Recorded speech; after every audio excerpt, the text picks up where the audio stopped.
Nous sommes lundi 3 juillet 2017 au Cameroun. Mesdames, Messieurs, bonjour et merci de continuer à nous faire confiance en direct sur Vision 4. Il s'agit naturellement de la télévision africaine. À partir de Yaoundé, nous émettons de lundi à lundi, 24 heures sur 24. Votre programme Tour d'Horizon passe tous les jours de lundi à vendredi, 11h, 10h30, 11h52, heure du Cameroun. C'est presque les 90 minutes les plus intenses en télévision au Cameroun. C'est le premier arrêt de cette semaine pour ce qui est de votre émission Tour d'Horizon, une affaire des dinosaures de l'information. Vos rubriques sont restées intactes. Vous aurez une histoire épique comme d'habitude et bien épicée. Tout à l'heure, exclusivité de Francis Bertrand Bonga. On espère avoir Martial Owana ce matin dans le cadre de sa revue de la presse. On aura également Ernest Obama pour ses commentaires, mais également pour ses analyses. Parce que vous regardez Vision 4, vous êtes des téléspectateurs privilégiés. Francis Bonga, bonjour. Bonjour Parfait, bonjour à Jean-Jacques Zé, bonjour également à Ernest Obama. Je voudrais ce matin dire un bonjour sympathique à tous les téléspectateurs de Vision 4, notamment les plus fidèles. Je voudrais particulièrement faire une fleur ce matin à des jeunes qui ont été ordonnés prêtres ce week-end. Ils appartiennent à la congrégation des Spiritains. Je pense donc très humblement à Père André Sosten et Lundumbala, dont la première messe a eu lieu hier du côté de Mbalmayo. Nous avons été présents de ce côté-là pour l'accompagner dans sa vocation. Je voudrais également penser au Père Éric Pierre Lepebo, qui a également été ordonné prêtre samedi dernier, ici à Yaoundé, à la basilique de Mvolier par Monseigneur Pioro Piopo. Il y a également Francis Chanto, qui a également été ordonné prêtre. Je n'oublierai pas un frère de Jean-Jacques Zé, Anissé Valdo, Allo, Aouba. C'est un gars de l'Est, un digne fils de Loumier. Sa première messe a lieu le week-end prochain de ce côté-là. Et je pense également à Hilarion Ndiomo Armel, qui est également désormais père. Et il est prêtre. C'est des jeunes qui vont tous exercer dans quelques jours. Et le dernier, c'est justement Essoua Michel Bertrand Woum. Il a également été ordonné prêtre. Vous savez, la vocation de prêtre est une vocation compliquée. J'ai écouté un tout petit peu les parcours des uns et des autres. Ça n'a pas toujours été facile. J'ai particulièrement été marqué par un qui, au moment où il était ordonné prêtre, se souvenait qu'il a perdu son père la semaine dernière, donc il a enterré son père samedi, et 7 jours après, il est ordonné prêtre. Donc je voudrais m'associer à toute la communauté des chrétiens de notre pays pour adresser mes vives félicitations à ces jeunes qui ont choisi le sacerdoce. Bien des choses donc à ces jeunes qui ont choisi le sacerdoce. Ils sont donc devenus des hommes de Dieu. J'espère qu'ils ne seront pas des hommes odieux. Jean-Jacques Zé est en poste, l'un de nos officiers de réserve. Je rappelle que Mathieu Ekon est déjà parti. Désolé pour les filles qui aimaient bien voir Mathieu Ekon. Ses jolis costumes. Et ses jolis costumes. Mathieu Ekon est dorénavant à Bangui. Jean-Jacques Zé, bonjour. Bonjour Parfait ici, bonjour Francis, Martial, bonjour à tout le monde. Je voudrais particulièrement dire bonjour également pour rester dans le même sens que Francis. Saluer tous les chrétiens du diocèse de Yokadouma, le diocèse de Yokadouma qui est en pleine festivité, marquant le 25e anniversaire de la création de ce diocèse. Beaucoup d'événements sont programmés de ce côté-là. Je voudrais saluer le Père Mowok qui est de ce côté. Je voudrais saluer également Monseigneur Yann Osga, qui est l'évêque du diocèse d'Oumé à Bomban. Je vous souhaite beaucoup de courage. Il est un fils déjà du soleil levant. Il dit avoir fait toutes les routes du Oyon à pied, sauf une, et il connaît village après village.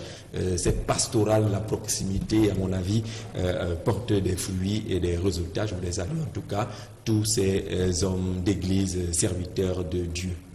Jean-Jacques, on en parlait tout à l'heure en off. Je préfère donc qu'on en parle devant les caméras. Et c'est vous qui êtes en train d'attirer mon attention. De plus en plus, on reparle des attaques de manière frontale du côté de l'extrême nord, des attaques de Boko Haram, associées également à ces kamikazes. Finalement, qu'est-ce qui ne va plus du côté de l'extrême nord? Boko Haram reviendrait-il en force? Je crois que Boko Haram est toujours là. Ce qui est dommage, c'est que ça fait beaucoup de victimes, notamment les jeunes filles kamikazes. Ceux qui lisent l'actualité se rendent compte que ce sont les jeunes filles qui meurent, qui se font exploser dans cette affaire.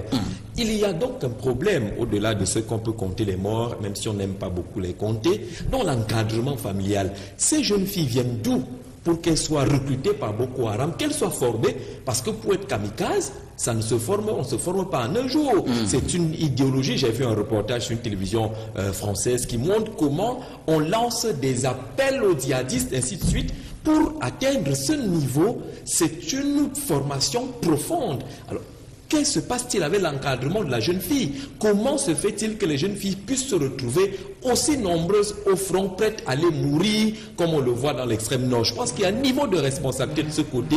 La société doit être vigilante. Elle doit se regarder dans le miroir, estimer et regarder pour observer qu'il y a quelque chose qui ne va pas et doit avoir un relâchement quelque part au point où on se retrouve justement avec ces kamikazes qui se recrutent dans la jeune gente féminine. Il y a un problème.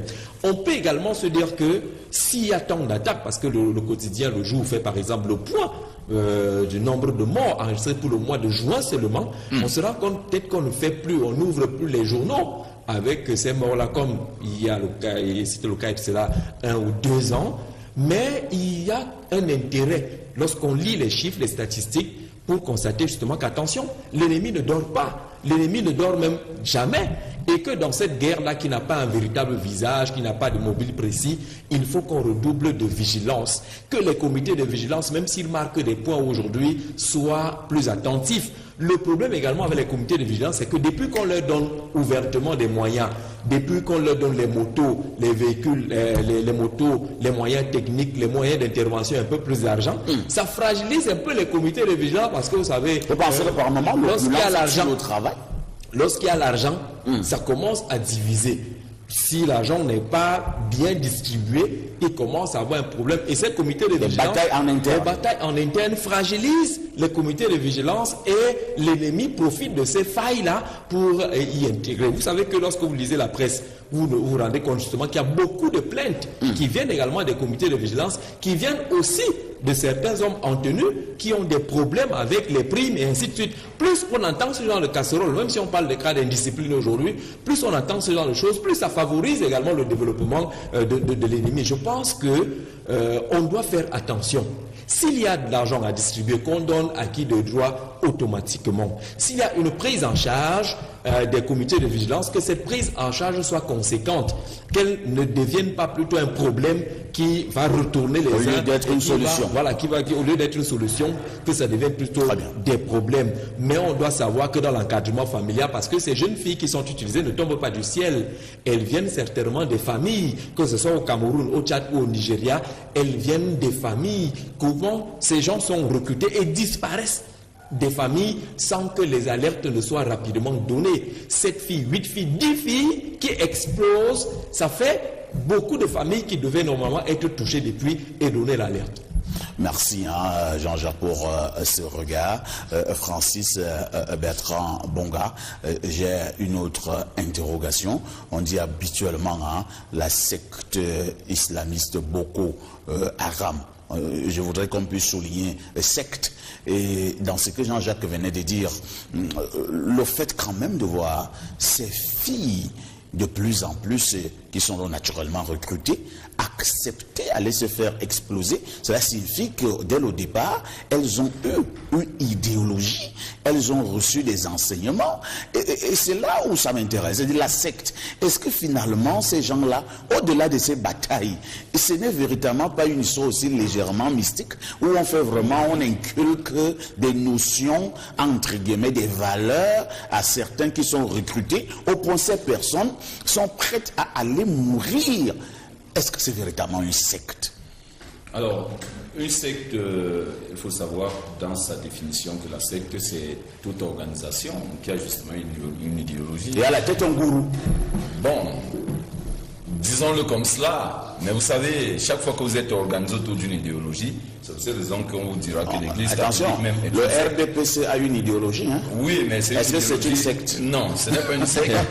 Ce n'est pas une secte, c'est une idéologie politique de ce côté-là. Non, ce que je voulais dire, pour comprendre comment est-ce qu'on en arrive à voir des jeunes filles accepter d'aller mourir pour une certaine cause qui jusqu'ici n'est pas connue de nous, elle n'est connue que de ceux qui appartiennent à cette secte.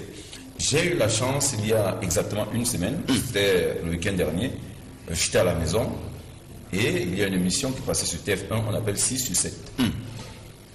Cette émission nous a présenté ce que vous appelez les djihadistes. Oui. Comment est-ce qu'on les recrute? Comment est-ce qu'on les forme? Comment est-ce qu'on les formate le cerveau? Ils vont plus loin.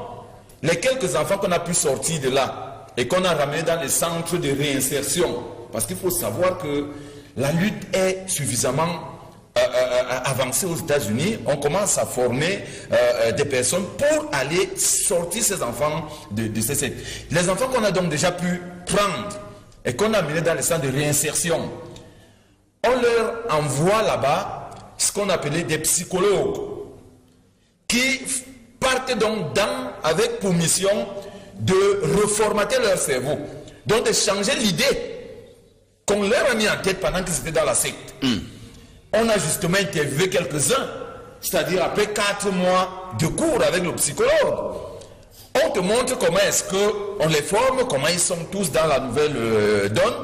Mais après, quand on peut les prendre en caméra cachée, un gars te dit clairement, il a moins de 15 ans. Il te dit clairement qu'il vient nous raconter des histoires. Nous sommes habitués, on a dit, l'islam nous a dit de faire ceci, c'est ce qu'on fera. Ce qu'il nous dit, on ne l'écoute pas.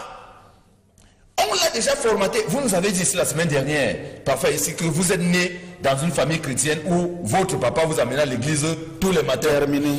Et vous n'avez pas changé de mode de vie sur le plan religieux. Vous êtes resté catholique.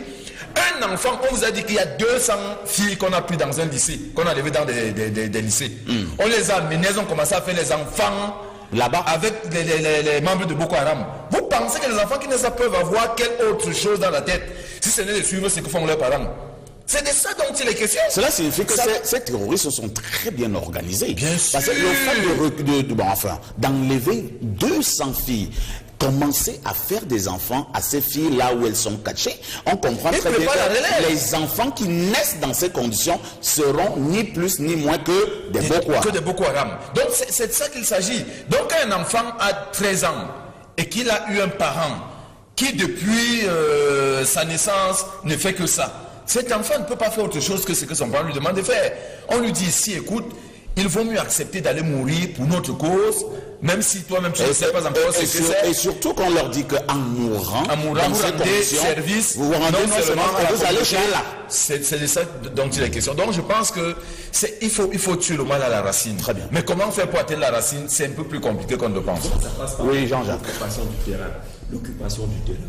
La guerre avec les armes, d'accord. Mais une guerre qui est basée sur les gens qui ont cette idéologie, il faut justement chercher la racine. Il faut chercher la souche.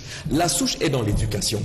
Il faut occuper le terrain avec une éducation autre que celle qui est donnée par ceux qui, malheureusement, ont de l'avance sur nous sur le terrain parce que leur idéologie est plus poussée et ils sont plus visibles. L'éducation. Il faut occuper les jeunes dans ces parties.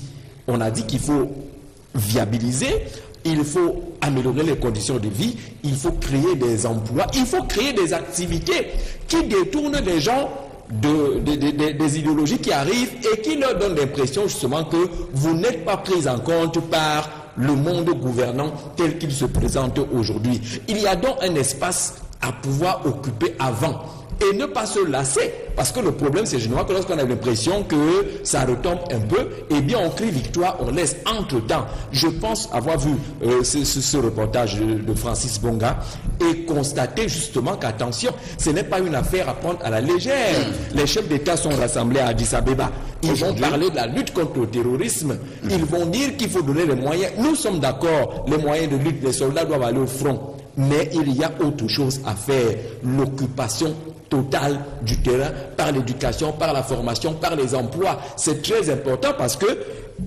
ceux qui se font recruter aujourd'hui sont ceux qui n'ont rien à faire. et qui ont l'impression que la société les a abandonnés et qui ont l'impression qu'on a construit la route à gauche, on n'en a pas construit ici, qu'on a donné à droite, on n'en a rien fait ici. Il faut donc accélérer la politique qui est menée aujourd'hui, qui vise à développer également les zones qui sont susceptibles d'être occupées par les terroristes, permettre aux gens qui sont de ce côté-là de ne pas se sentir lésés, de ne pas se sentir exclus, tant qu'ils auront le sentiment d'être comme tous les Tchadiens, d'être comme tous les Nigérians, d'être comme tous les Camerounais, eh bien, ils ne pourront pas céder facilement ou prêter le flanc au courant djihadiste qui arrive. J'ai eu la chance, Jean-Jacques Francis Bonga, d'avoir fait un tour dans les zones de front et j'ai rencontré un jeune du BIR, paix à son âme, le lieutenant-colonel Koueni. Il nous a amenés en temps réel dans une opération entre guillemets de ratissage du côté de l'extrême nord. Il a montré comment il fouillait les maisons, comment il cherchait des choses avec ce qu'ils appellent là-bas des chiens renifleurs, et ainsi de suite, ainsi de suite. À la fin de l'opération, il fait regrouper tous les habitants du village. C'était un petit carrefour, une grande cour. Il commence à leur parler. En leur parlant, il leur donnait une sorte d'enseignement. Il leur faisait comprendre que nous ne sommes pas vos ennemis. Nous sommes plutôt ici pour vous protéger.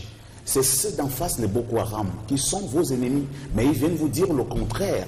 N'ayez pas peur. Si vous voyez quelqu'un qui est en Boko Haram, signalez-nous. Nous sommes forts. Nous avons les armes. Nous allons le débusquer et nous allons le mettre hors d'état de nuit parce que ces gens viennent vous tuer, viennent vous faire ci, viennent vous faire ça. À la fin de son speech qui avait duré pratiquement une quinzaine de minutes, il parlait et il avait un traducteur. Je l'appelle, je lui dis, Bertrand, à l'époque il était commandant, il dit, mon commandant, pourquoi vous prenez tout ce temps à parler à ces gens et tout ça? Il a commencé à rire. Il m'a dit, mon frère, la guerre c'est à deux niveaux. Il y a le premier niveau, justement, c'est la sensibilisation. Parce qu'il m'a dit que les Boko Haram, eux, ils font ce qu'il fait là. Oui, c'est-à-dire qu'il vient auprès des populations, il leur parle, il cherche à les convaincre. Et il dit que les Boko Haram font plutôt comprendre à ces populations que ils sont les gens du BIR, qui sont les mauvais, qui sont des tueurs. Et il me dit que par moment, les populations acceptent. Et il dit, si nous, on ne leur dit rien, ils risqueraient de croire que c'est Boko Haram qui a raison. J'ai commencé à regarder le lieutenant Kouene attentivement. Je me suis rendu compte que non seulement c'était un excellent et terrible soldat, parce que au niveau du terrain, les gars du BIR ne vont pas me démentir, le lieutenant-colonel Kouene était ce qu'on appelle au quartier un sac de fort. C'est-à-dire que sur le terrain, là, ne le teste pas. Mais en même temps, il maîtrisait la communication et la sensibilisation. Ce que nous venons de dire est essentiel. Nous allons marquer une touche pause, la publicité du côté de la régie, et on reviendra pour la suite de votre programme.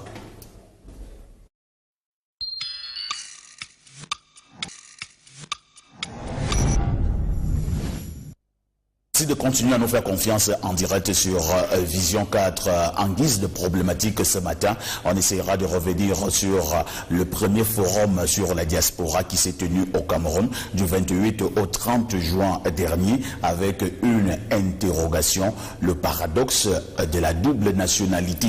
Une double nationalité, problème bien épineux qui n'a pas été évoqué au cours de ce forum. Du coup, certains membres de la diaspora parlent d'une espèce de déception concernant cet angle-là.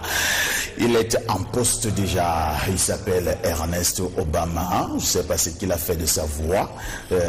Ernest dit quand même bonjour aux téléspectateurs, on voit ce que ça donne. Bonjour, parfait. Qu'est-ce que vous arrivez? Téléspectateurs de Vision 4. Bon, tu as la voix d'un chanteur là, comment on l'appelle le Chaps? C'est Chaps, voilà. Tu as la voix de Chaps. Tu peux le faire dans le jazz. Ok, je vois que Léonie est bien.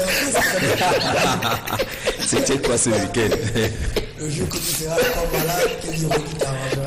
Je n'aurais pas dû être là ce matin parce que je ne me sens pas bien, ma gorge. Complètement. Vous ne buvez pas, j'ai oublié. Elle est en détérioration assez avancée. J'espère qu'elle va recoller les morceaux. C'est pas le whisky, c'est tout mélangé avec la grippe. Et puis. Le ginger. On était au Day le week-end dernier à Bingela. Après le Day, On est allé au concert des Petits Pays. Bon, et je n'étais pas couvert. Donc, mais ce concert-là, on parlait d'échecs. Bon, je ne sais pas, je ne suis pas dans le domaine culturel pour parler d'échecs, mais j'ai vu un beau monde au stade. Si le concert avait eu lieu au Palais des Sports de Yaoundé, on aurait eu un plein d'œuvre. Mais maintenant, Petit Pays, a priori, c'est allé au stade du sport Amadou Ahidjo. Cela signifie que Petit Pays n'arrive plus à remplir le stade. Je ne sais pas si Petit Pays n'arrive plus à remplir le stade, mais je pense plutôt qu'il y a peut-être la communication qu'on peut questionner. A-t-elle commencé à temps? C'est vrai que les sports étaient régulièrement diffusés sur nos antennes. Et il y a un autre point que Petit Pays. Vous savez, chez nous, en journalisme, on parle de la sociologie des médias. Quand votre concert, la date du concert doit tenir compte du contexte. Si vous placez votre concert 5 ou 10 jours après les salaires, le fiasco est prévisible. Ah oui. C'est-à-dire qu'il faut savoir placer le concert quand vous êtes au Cameroun. Il faut le placer entre le 18 et le 23. C'était justement 18 le 23. Les gens ne touchent pas encore. Ça c'est peu qu'on touche. Non, les journées à partir du 25. Et donc, c'est l'intervalle. Il faut bien choisir l'intervalle.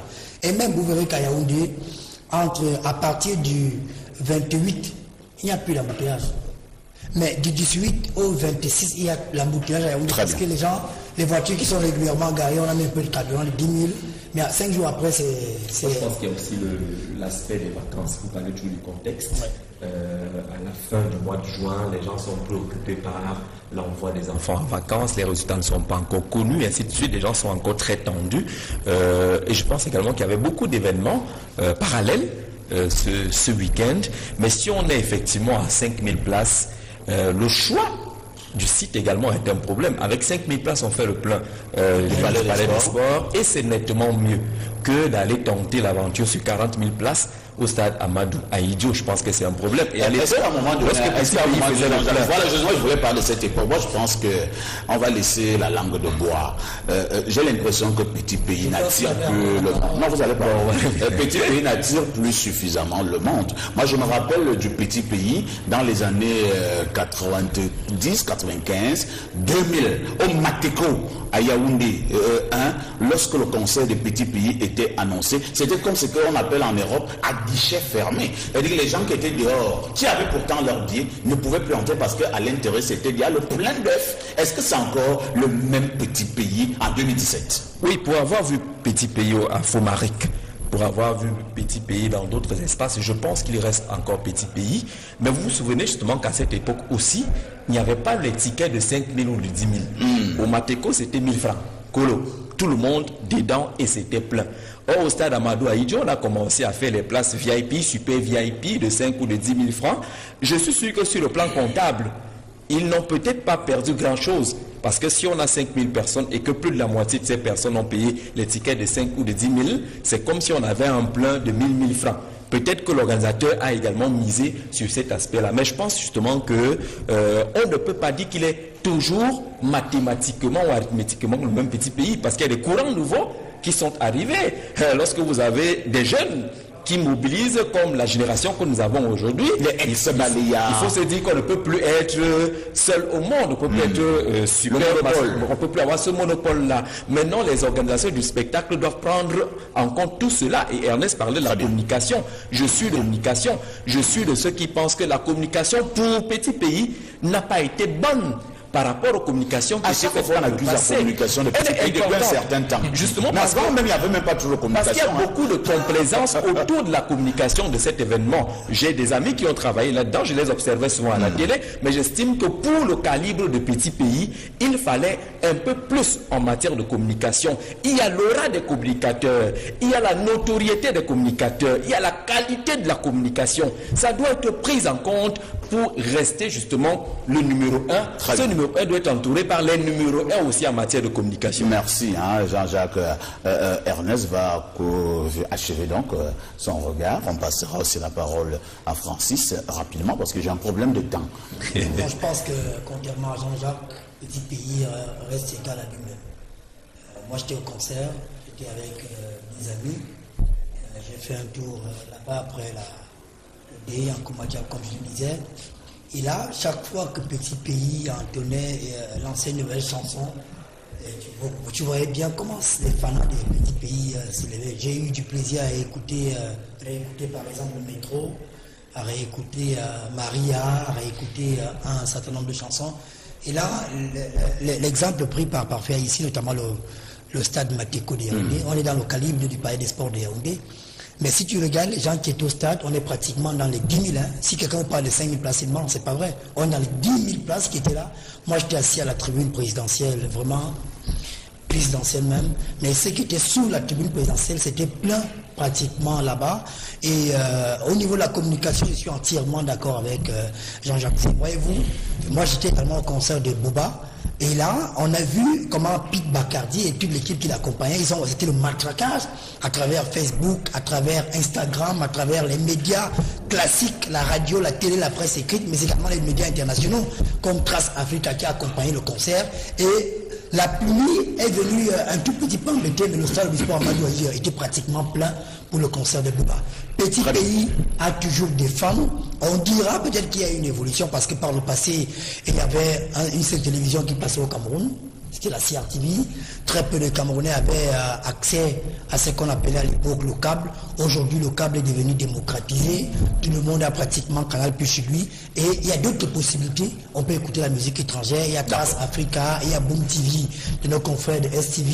On a Canal Musique. Il me semble que Canal a une chaîne musicale. Ce qui fait que les ténors, les patrons comme petit pays, il y a quelque part de marché qui leur échappe à cause de cette nouvelle vague de concurrence qui montre justement. J'ai eu du plaisir à recevoir par exemple la semaine dernière Stanley Eno qui annonce un nouvel album. Voilà des gens qui aujourd'hui font réellement concurrence à un petit pays que j'adore. Moi, je suis un fan des petits pays. J'écoute toutes les chansons des petits pays. C'est vrai qu'il y a eu, à un moment donné, il ne voulait plus chanter quand il mettait ses trucs PD, non. Mais quand tu écoutes Métro des petits pays, quand tu écoutes mon papa est venu à Douala et pour venir vendre les baies. Il est fini vendre les baies, il a peiné ma maman. La voix là va partir. Il a peiné ma maman. Et pour finir, Petit Pays est l'un des rares musiciens camerounais qu'on peut écouter en live et écouter le CD sans qu'il y ait une différence au niveau de la voix. C'est la même chose. Merci. Il y a des gens qui vont arranger leur voix dans l'ordinateur, mais quand ils chantent en vrai, c'est comme ma voix actuellement. D'accord. Moi j'ai un problème avec Petit Pays. Je pense qu'il y a deux petits pays. C'est-à-dire, j'aime le petit pays d'avant. Mais le petit pays de maintenant, vraiment, en termes de chansons, là, c'est compliqué. Parce que si je disais, les sabots faisaient tort, je ne sais pas de quoi cette musique-là. Mais quand je suis Maria et tout ce que vous avez dit, oui, c'est la bonne musique. Mais justement, c'est ça la dimension. Après là, ces 10 dernières ou les 15 dernières années, Petit Pays a commencé à chanter des choses très compliquées, vraiment. Moi, je ne comprends plus rien. Le problème, c'est que la société est influencée par ce qui consomme finalement. Petit Pays, quand ils chantent à l'époque, qui est au top, c'est les Maurice Njimé, c'est les George Dixon, c'est les enfants Thomas, c'est eux. Eux, ils sont des chanteurs. Ils chantent d'abord, c'est pas les tam-tam, on tape un truc là, on pose justement ce que tu dis, les talons faisaient toc-toc. Mais Petit Pays s'est rendu compte qu'à un moment donné, c'est ça qui passe. Il tape un truc là, le producteur lui donne un peu d'argent. Après, il dit, mais quand il dit, nous, ceux qui étaient au concert, le cœur du pays. Ceux qui étaient au concert, parce que ça aurait pu une chanson là. Amunamoute, il y a une chanson Sango, il y a Sango Yesus, il y a une chanson là que j'aime bien, mais comme je parle pas bien de voilà.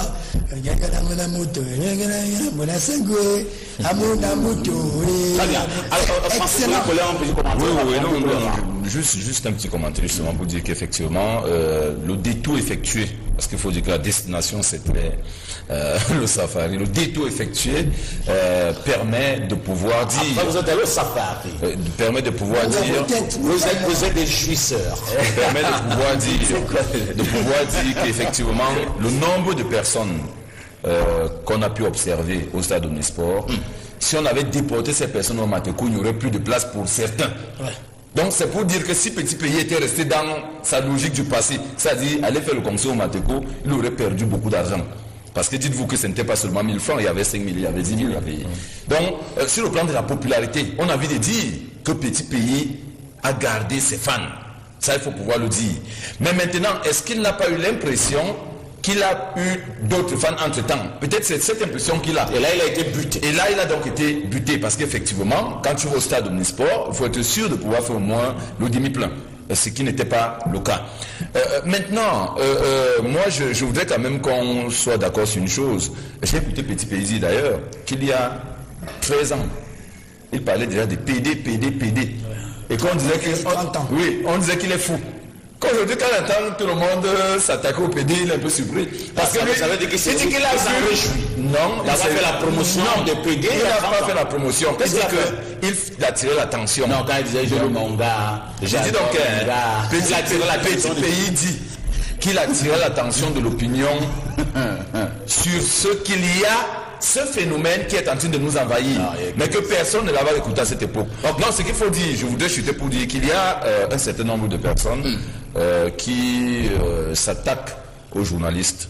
Nous avons été agressés, Ernest ne l'a pas dit, justement, quelque part, par un monsieur, simplement parce qu'il a vu la voiture estampillée Vision 4. Il y a donc des personnes qui viennent s'attaquer à nous, et comme Ernest dit souvent, il faut que les gens sachent qu'ici nous sommes en costume et veste. Quand on se retrouve au quartier là, il est possible qu'à un moment donné, si tu t'attaques à moi, je me souviens du qu'il a fait self-défense. Self-défense, c'est des techniques de combat qui sont des techniques de défense. Donc je ne suis pas offensif. Mais chaque fois que tu viens vers moi, avec l'intention de vouloir me donner un coup de poing, je me défends. Et tu peux imaginer, très souvent, ma défense n'est pas proportionnelle à l'attaque. Donc je vais un peu au-delà. Donc ce monsieur a eu beaucoup de chance. Parce que... Non, il le sait, je le lui ai dit. Au salon du sport. Non, c'est safari, pas hippodrome. Bon, je vous conseille de ne plus aller dans ces endroits. Non, bon, c'était... non, mais ne bagarrez pas. Non, comme c'est qu'après on s'était arrêté, que le monsieur était encerclé par nos fans. Qui voulaient lui faire la peau. On a failli le lyncher. Il y a des gens qui disent qu'ils sont des libres penseurs, mais qui condamnent avec violence la libre pensée. C'est un peu paradoxal. Eux, ils ont le droit de donner leur point de vue. Mais pas d'autres. Mais pas d'autres. C'est quand même incroyable de dire que oui, nous sommes des libres penseurs, mais la libre pensée, eux-mêmes ne savent pas ce que ça veut dire. Alors, excusez-moi, s'il vous plaît. Oh là là. L'image que passe là, vous allez voir, vous allez comprendre pourquoi c'est important. Vous voyez, quand je viens avec une voix malade, laissez-moi le temps de parler. Non, on a peu de temps. Le temps d'ici là, je pense qu'on n'a pas... D'abord, tu as une mauvaise voix. Ce que je veux dire, c'est que le concert des Petits Pays nous parle. Voyez-vous, les deux derniers concerts auxquels j'ai pris part, c'est celui des Petits Pays et celui de Bouba. J'ai vu très peu de personnes qui avaient plus de 50 ans au concert de Bouba. Mais au concert des Petits Pays, ces fans de la génération de Ernest Obama, c'est les clients qui sont nés peu avant 80 ou après 80, c'est eux qui ont un petit pays. Si on ramène ça en politique, vous voyez pourquoi ça devient important. Si on ramène ça en politique, ça veut dire qu'il est crache le morceau. Je ne vais pas cracher le morceau. Mais ceux qui sont intelligents m'ont compris. Si on ramène ça en politique, ça veut dire ce que ça veut dire. Merci, hein. Dans ta figure de style Francis Bertrand Bonga, on te donne le temps habituel, hein, et c'est pour délivrer le Congo ça de ce matin. Alors, ce matin, c'est l'histoire d'une dame qui est en larmes. Elle est en larmes parce que son fils est dans une situation insoutenable. Son fils qui est alors âgé de 25 ans, mais qui a fugué. Il est parti de la maison. Ses parents, enfin son papa ne sait pas où il est, mais sa maman depuis hier soir sait quand même où le bonhomme se trouve, même s'il n'a pas donné l'endroit exact. Et c'est fait que ce jeune homme dont le papa revient d'une mission onusienne appartient à un, je ne veux pas appeler gang parce que je ne sais pas jusqu'à quel degré le bonhomme est impliqué dans cette affaire, sauf que son papa est rentré d'une mission onusienne. Il est donc rentré avec un bon petit paquet. Et le jeune homme au courant, c'est les secrets de famille. Papa vient de rentrer, il y a de l'argent à la maison. Et il a donc organisé un coup avec deux autres bonhommes pour venir dévaliser la maison. Il voulait notamment mettre le grappin sur cet argent. Et il sait à peu près où son père dispose cet argent à la maison. Ce n'est pas dans sa chambre, c'est au salon, mais c'est dans un petit coffre, c'est pas un coffre fort. Il a donc voulu qu'on pense à un cambriolage. Ils sont donc venus nuitamment pour cambrioler la maison. Mais seulement, comme c'est lui qui était pratiquement l'éclaireur, ils ont fini de faire le coup. Mais quand il ressortait, c'est là que le papa a entendu le bruit. Et quand le papa est sorti avec une machette, et les autres avaient déjà escaladé, lui il était le dernier escaladé. Au moment de sortir, il s'est accroché sur le mur. Et donc le papa a coupé cette partie. Donc c'est 4 doigts. Il s'est enfui. Et depuis, justement, personne ne sait où il est. On n'a pas vite fait le rapport. On a passé la nuit de vendredi à samedi et disparition subite de cet enfant. Les doigts sont restés dans la maison. Donc, personne ne reconnaît les doigts. Quand on vous coupe les doigts, on les reconnaît tout de suite là, je ne pense pas. De toutes les façons, on a emballé les doigts et le papa a pris sur lui d'essayer d'informer un certain nombre de centres hospitaliers de ce qu'il a coupé les doigts d'un bandit et que si jamais... Mais jusqu'ici, aucun centre n'a rappelé à la maison, sauf que pour dire à sa maman qu'il a fait quelque chose, pardonné, et patati et patata, et sa maman lui demande qu'est-ce que tu as fait, il lui dit je n'ai plus de doigts. Tu n'as plus de doigts, c'est toi. Elle lui a donc expliqué que oui, maman, je m'excuse parce qu'il a voulu expliquer sa maman fondu en larmes, mais sa maman dit à son papa. En ce moment, il de la ville avec ses amis, ils ont le butin, mais il dit qu'il voudrait que sa maman le retrouve. Donc la maman elle est embarrassée, elle m'appelle quoi faire, elle comptait le dire à son mari dans la nuit, mais ce matin elle n'a pas encore dit à son époux, elle ne sait pas comment gérer cette situation. Oh là là, une situation compliquée, hein. Jean-Jacques Zeu, les enfants, comme Martial appelle, sont les enfants du renouveau, les enfants que nous faisons en ce moment. Maintenant le bonhomme s'en sort avec... Le papa pensait en découdre avec les bandits, alors que c'était ni plus ni moins que son... J'aurais vraiment voulu ne pas... Vous êtes sans voix. Voilà, un peu comme un est. Mais pour dire justement que la maman elle n'a pas de choix maintenant. Elle doit... Il faut dire au papa. Il faut dire au papa, elle doit recoller les morceaux, pas du doigt, ou couper, mais de la famille. Ça va être difficile à porter. Mais j'imagine en même temps qu'elle n'ira pas dénoncer. Le papa aussi risque de ne pas aller dénoncer parce que la sentence est déjà là. Est déjà une grosse leçon, surtout que le fils est à son propre tribunal au quotidien. Comment faire, que droit est-il arrivé à ce niveau, ainsi de suite, ainsi de suite. Je l'entends aujourd'hui, c'est de sauver la famille. Ne pas le dire à la télé parce qu'il y a des aspects importants qui sont préoccupants parce que c'est un vol, c'est ainsi de suite, c'est ainsi de suite. J'aurais peut-être voulu dire tranquillement en famille qu'il faut arranger. Dans la famille, l'argent est encore là. Je pense que plus on dira très tôt au papa qu'on pourra encore récupérer cet argent, s'occuper des vrais soins pour intervenir et sauver les doigts de cette tenir la leçon. Le leçon dans la société. L'argent est un problème. Parce que l'argent à la maison suscite des convoitises, à l'intérieur comme à l'extérieur. Parce qu'on dit que l'argent ne fait pas, ne vous imaginez pas, ne pensez pas au contraire. L'argent fait beaucoup de bruit. Se murmure dans le cadre du secret africain. C'est votre frère qui ira au téléphone arabe. Le téléphone arabe va très vite. Il revient d'une mission à donner de l'argent, ainsi de suite. Ça va toujours très vite. Encore que lorsque vous revenez là, tout le monde sait dans le village, au quartier, que vous avez ramené de l'argent.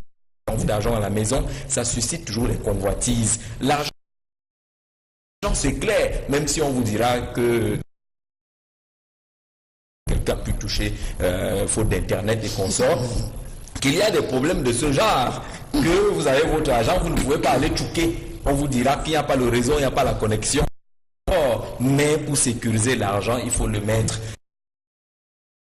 à la sécurité de ce côté-là. Donc, j'ai pas un commentaire précis. Il faudrait que la famille puisse coller les morceaux.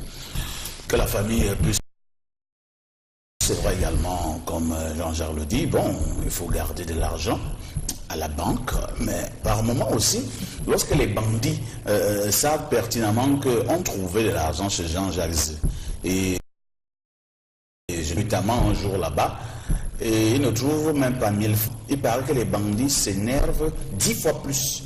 Quand on vous attrape, c'est pas dans un taxi, on sera argent, on te fait même aussi la peau pour cela.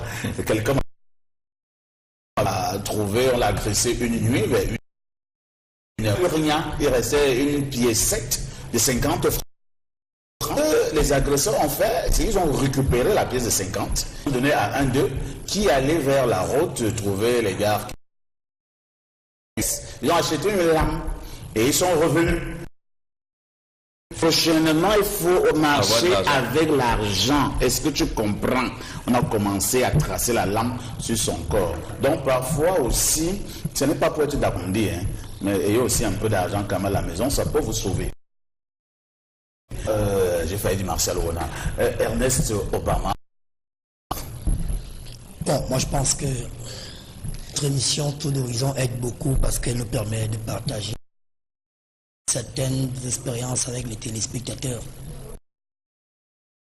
Cette famille, je pense que les parents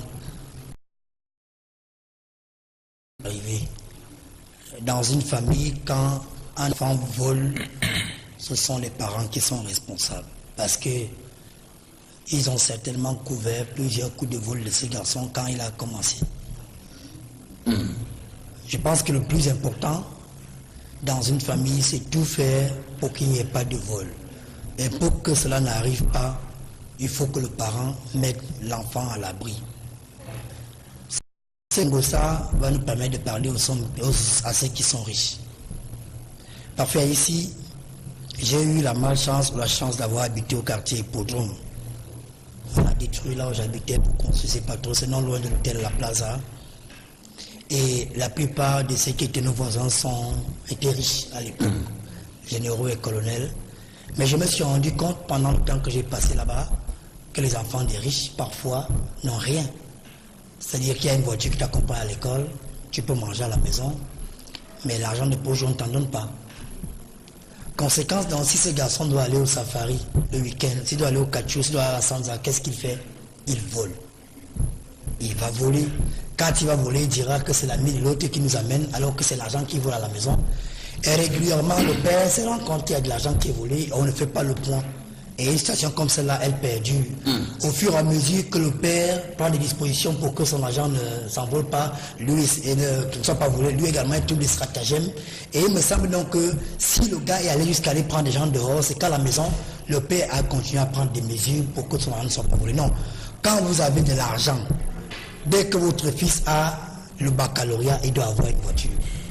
Il doit avoir un compte bancaire, même si le compte est à votre nom. Au moins pour que vous puissiez avoir le décaissement qu'il fait. Donc le compte à votre nom. Quand il prend l'argent dans son compte à travers sa carte, vous recevez au moins le message qui signale que Petit Atango vient de prendre 50 000.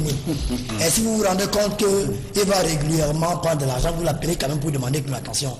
Qu'est-ce que tu fais avec l'argent que tu prends régulièrement? Mais il y a des parents qui servent complètement leurs enfants, qui sont donc obligés de voler. Ça c'est d'un des deux.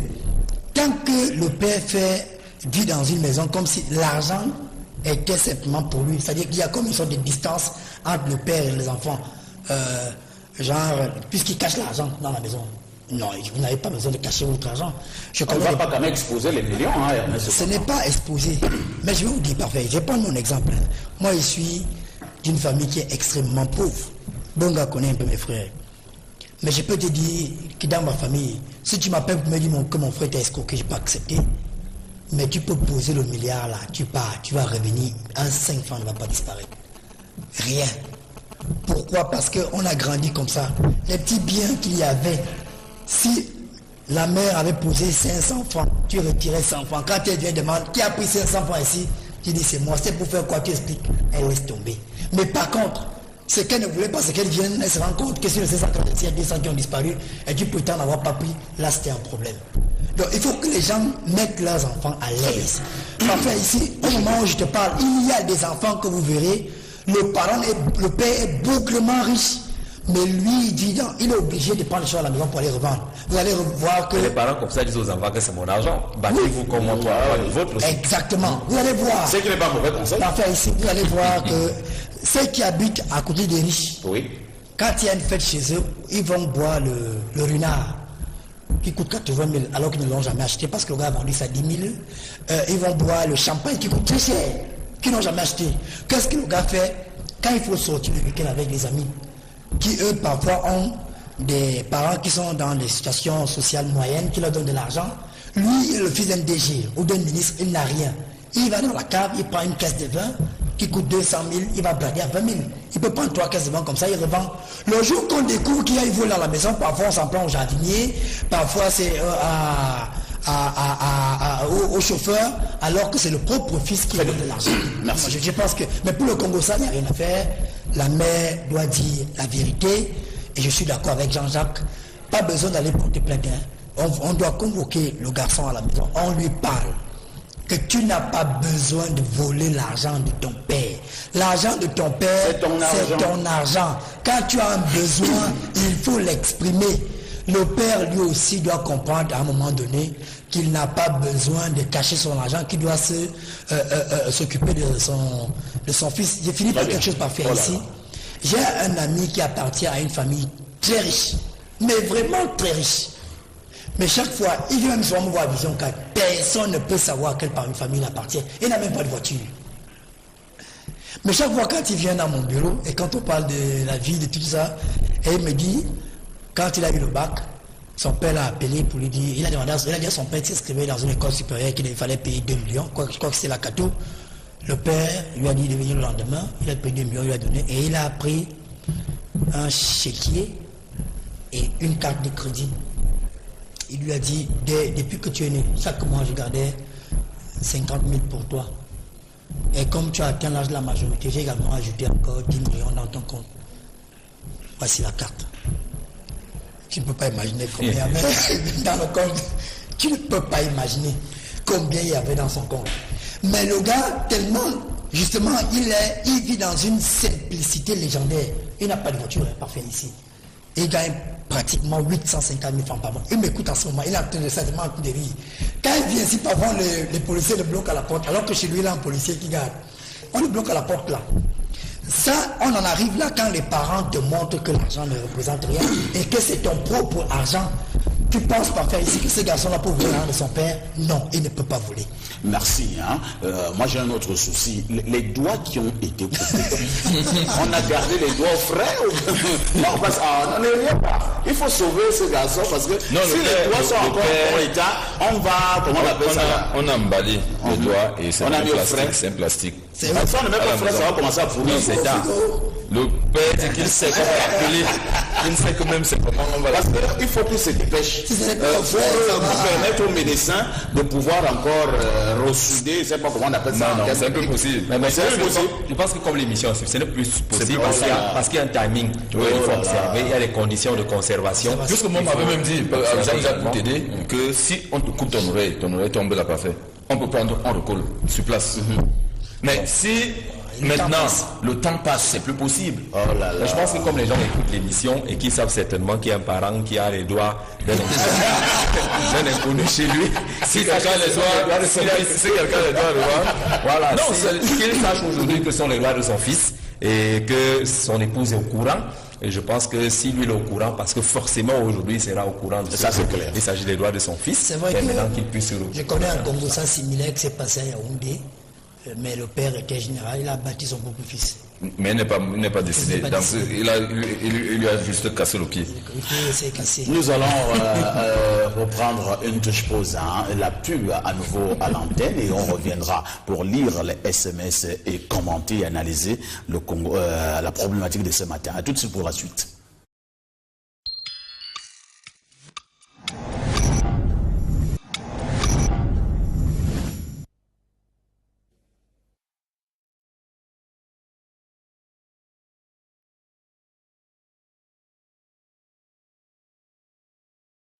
Merci de revenir à l'antenne. Je ne vais pas faire comme dans un Congo-Ça ici où Bongo nous avait raconté un enfant qui apparaissait, qui pouvait redisparaître. Cette fois-ci, je suis à l'antenne, c'est bon. Ok, on lit quelques messages. Obama, tu vis sur les nuages. On verra comment tu le feras avec les tiens.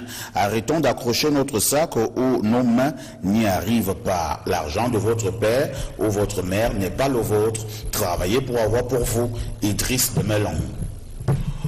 Melon, apparemment c'est dans le Mungo, non?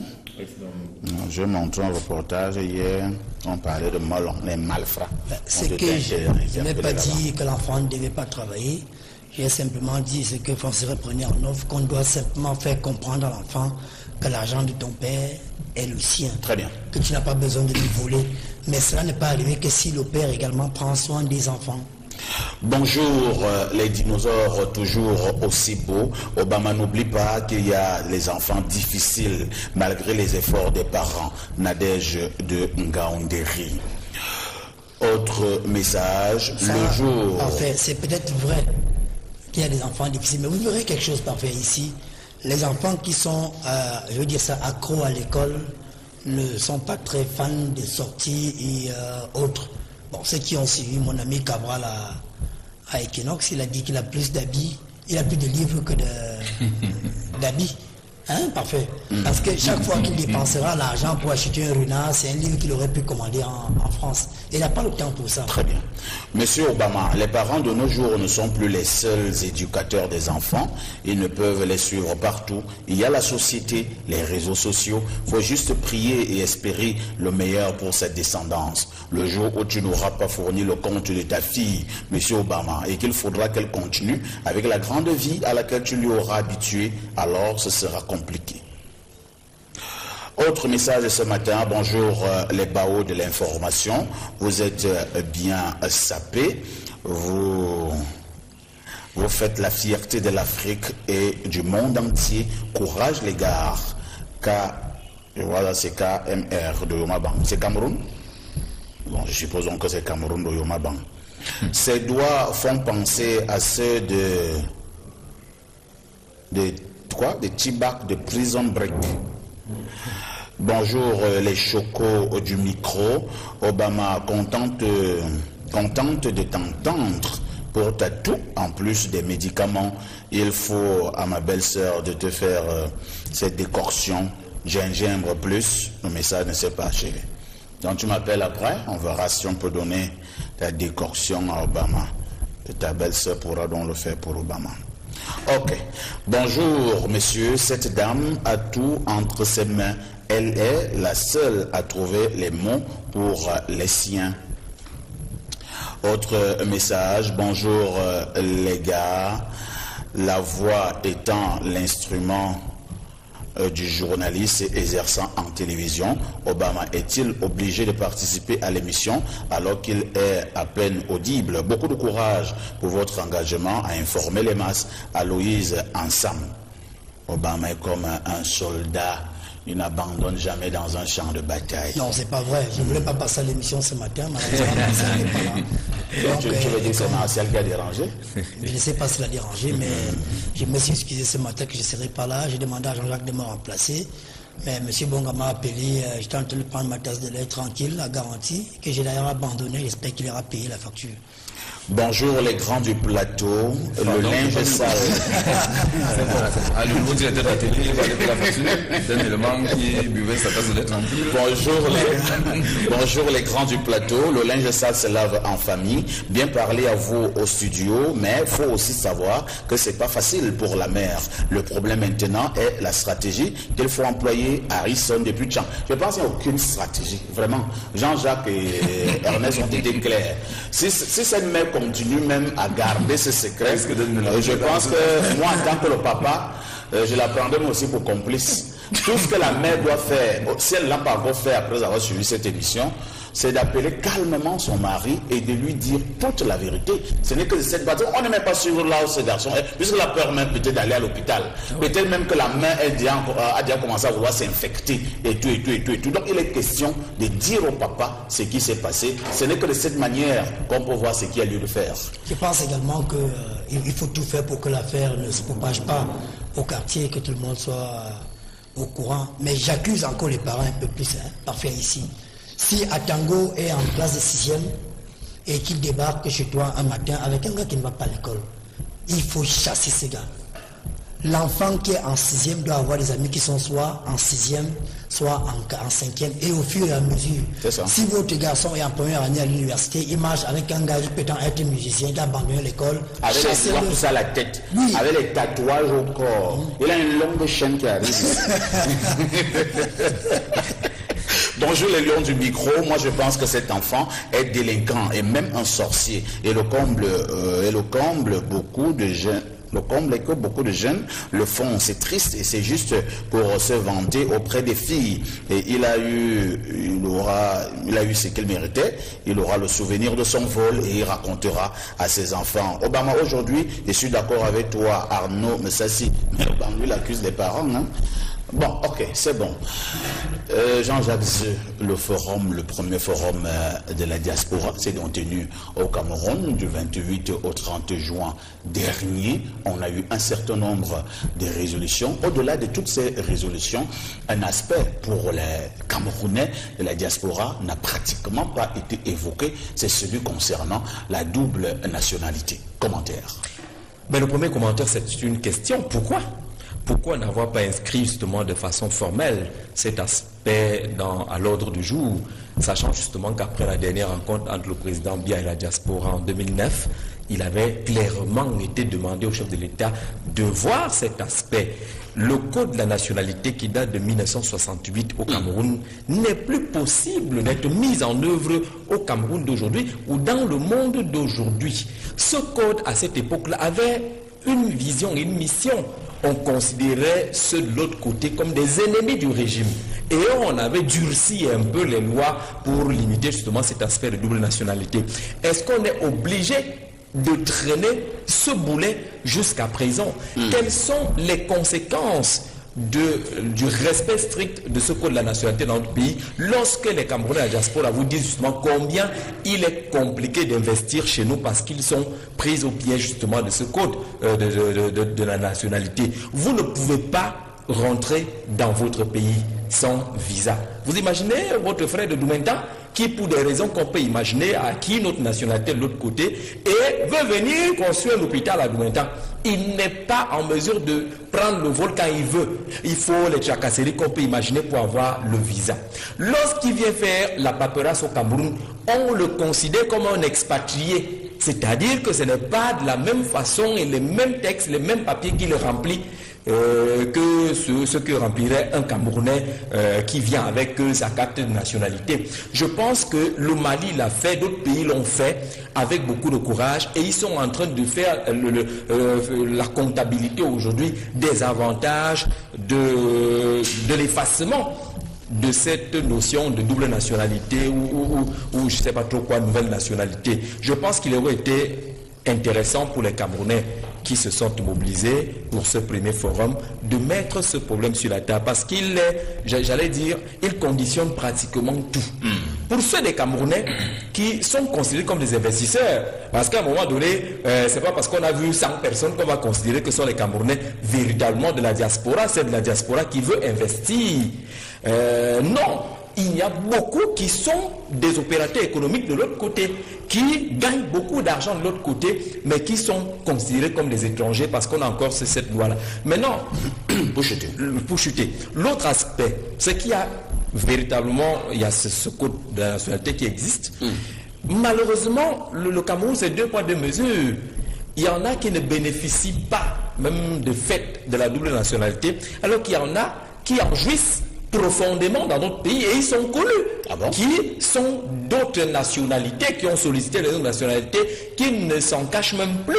Lorsque ces gens voyagent, on le voit, ils n'ont pas besoin de visa pour aller en France, pour aller en Belgique, pour aller aux États-Unis. On les a vu aller voter. Et ils ont voté lors de l'élection, par exemple, pour choisir leur président de l'autre côté. Eux, ils ne subissent pas justement ce que subissent les Camerounais normaux de la diaspora qui ont eu à acquérir d'autres nationalités parce qu'ils voulaient aller à l'école, parce qu'ils voulaient travailler, parce qu'ils voulaient gagner ci ou ça. Maintenant, ils veulent ramener tout cela au Cameroun, mais ils sont bloqués parce qu'ils ont cette loi qui est vieille aujourd'hui quand même. Ernest Obama, qu'est-ce qui fait problème? si on comprend ce que Jean-Jacques est en train d'expliquer, et simplement, ses frères et ses sœurs qui sont allés de l'autre côté, pour plusieurs raisons, ils ont eu à acquérir une autre nationalité. Lorsque ces gens reviennent au Cameroun, ils sont considérés un tout petit peu comme des étrangers, avec tout ce que cela peut comporter comme tracasserie. Est-ce que les lois sont appelées à être statiques? Bon, au-delà du caractère non statique des lois, je pense que le problème lié au code de nationalité au Cameroun est surtout celui de l'application ou de l'applicabilité, comme le disait Jean-Jacques. C'est que d'un côté, quand il s'agit de Matip, on peut accepter parce que c'est un footballeur, que non c'est bon, il peut être allemand et être camerounais. Quand il s'agit de certains joueurs, on l'accepte, de certains footballeurs, on l'accepte. Mais quand il s'agit de l'opérateur économique, on n'accepte pas. Quand il s'agit d'un homme politique, on n'accepte pas. Cette loi était viciée parce que les gens, à un moment donné, avaient peur de ceux qui venaient de l'étranger. Et ils ont mis cette barrière-là pensant que ça pouvait jouer à leur avantage. Sauf qu'aujourd'hui, ceux qui nous dirigent sont pris au piège. Il nous revient régulièrement à travers la presse écrite qui est reconnue dans ces investigations que certains de nos ministres ont une double nationalité. Et on le voit quand on voyage. C'est-à-dire quand vous arrivez à l'aéroport. On dit souvent le passeport Bordeaux. Le Bordeaux. Ils ont un passeport. Ils ont un passeport du pays dont ils sont désormais originaires et un passeport camerounais. Non, ils ont deux passeports. Quand on arrive dans les grands aéroports, même je pense que même à Yaoundé, à l'aéroport de Yaoundé, on met le passeport CEMAC, et bien passeport camerounais, et là, passeport CEMAC et autre de passeport. Et tu vois là, on ministre camerounais qui est dans autre passeport. Je pense qu'à Roissy, si je ne me trompe pas, il y a l'Union européenne, il y a ressortissants de l'Union européenne et autres. Ouais. Le problème, c'est que dans l'autre, le rang est d'abord long. Et tu reconnais les ministres d'ici? Quand vous êtes dans l'avion, vous êtes ensemble, mais à la descente, ça... Il faut s'aligner, il y a une différence. D'abord, toi, on regarde ton passeport longtemps. On filme encore ta photo. Le gars, il prend ton passeport, il passe le visa à la loupe, il regarde. Il regarde la photo, il touche une petite chose. Il met la tête comme ça, Il regarde bien, après il demande, vous allez où? C'est pourquoi, monsieur? Non, je vais à tel endroit, il regarde encore, et d'affaires il consulte. Entre temps, quelqu'un que tu connais, que tu appelais grand frère dans l'avion, il vient là, il montre son passeport. Il est parti. Il est parti. Alors que les gens n'ont pas encore. On est encore sur le point. Les autres attendent. Il y a deux contrôles. Il y a premier contrôle à la sortie de l'avion, deuxième contrôle au niveau des rangs. Et ils passent, ils n'ont pas de problème. Et quand vous revenez au Cameroun, ils ont les mêmes avantages. Parce qu'ils comprennent, ils disent, ah, excellence, on prend son passeport, il ne sait pas par pour le passer. C'est comme si nous, on nous malmenait. C'est-à-dire que nous qui sommes le bas peuple, on est malmenés parce que ces gens. Et le comble, certains disent que non, il ne faut pas garder la double nationalité parce que les gens qui volent, dès qu'ils volent, ils présentent leur passeport étranger. Bon, est-ce que la double nationalité a donc aidé? J'ai appris la semaine dernière. C'est même pire encore, les détourneurs profitent. Contrairement à ce qui a été dit ici, que Essimi Meigné est parti du Cameroun, qu'il était en évacuation sanitaire, j'ai appris de sources généralement crédibles qu'en partant du Cameroun, Essimi Meigné est parti comme citoyen américain, gardé par les Marines américains. Aucun militaire, aucun policier ne pouvait s'interposer parce qu'il était gardé quand il sortait du Cameroun. Parce qu'il a sorti son passeport, c'est l'américain, le citoyen américain qui sortait du Cameroun. Parce qu'à l'époque, ça m'a quand même paru superflu que le chef de l'État accorde une audience à quelqu'un comme Essimi Meigné, qui était déjà interrogé par le tribunal criminel spécial. Mais maintenant, la langue s'est délie et on apprend qu'il est parti comme citoyen. C'est le département d'État américain. C'est une source généralement crédible qui l'a dit. Moi, je pense donc qu'on ne va pas... Ça, c'est l'hypocrisie. On ne va pas continuer dans cette hypocrisie-là parce que, parfait ici. Ton épouse, elle a certainement accouché soit à Florence, soit à l'hôpital général. À l'hôpital central. À l'hôpital central de Yaoundé. Mais les femmes de ministres, là, quand elles sont enceintes, tu les vois là. Après, à 7 mois, là, elles disparaissent.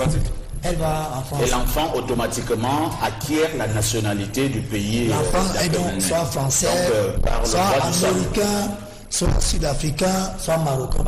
Le Maroc également a une destination plus ces derniers temps.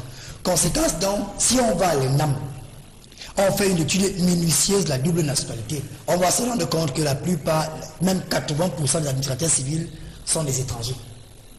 Logiquement. Ouais. Parce que quand on voit là-bas, quand on regarde les noms, on voit souvent, on peut voir Angoléon, on sait que non, on sait, on imagine. Il y a aussi les Ngor.